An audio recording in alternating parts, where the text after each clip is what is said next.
রনি, এই তুই কে রে? আমার বউয়ের সাথে বেরো।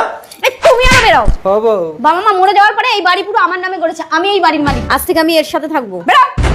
ও বউ, আমাকে বের করে দিও না, আমার কেউ নেই, আমি তোমার সব কাজ করে দেবো। তাহলে আজ থেকে আমাকে বউ বলবে না, তুমি এই বাড়ির চাকর। রনির জন্য চাকর আনো। চলো রনি।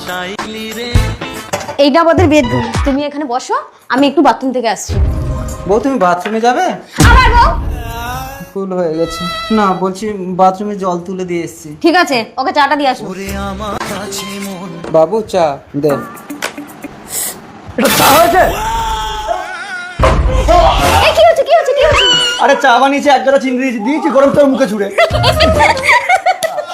এই দেখ, যা হয়েছে মুখটা ধুয়ে নেবে, যাও। একদম বোকা। আমার বাবা যখন বেঁচে ছিল কি দেখেছে এর সাথে আমাকে বিয়ে দিয়েছিল। ভাগ্যিস তোমাকে পেয়েছিল, আমার জীবনটা ঠিক হয়ে গেল।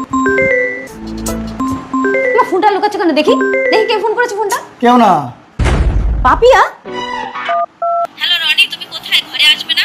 তার মানে তুমি বিবাহিত? তুমিও তো বিবাহিত, আমি জানি না? আমাকে ঘুম পাড়িয়ে দিয়ে তুমি স্বামীর সঙ্গে ফুর্তি করবে, গাছের খাবে, তলার ঘুরাবে। রনি তবে রে তোকে মেরে তো স্বামীর নামে দোষ দেবে, সমস্ত সম্পত্তির মালিক আমি হবো। ভোলা ভোলা ভোলা। এই ছাড়।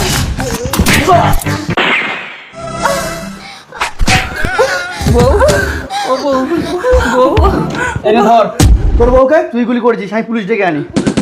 বউ দাঁড়াও, তোমার কিচ্ছু হবে না, আমি ডাক্তার ডেকে আনছি। বুড়িটা পেটের সাইডে লেগেছিল বলে অল্পের উপরে বেঁচে গেল। আসি। প্রণাম ডাক্তার বাবু। ও বউ, বউ।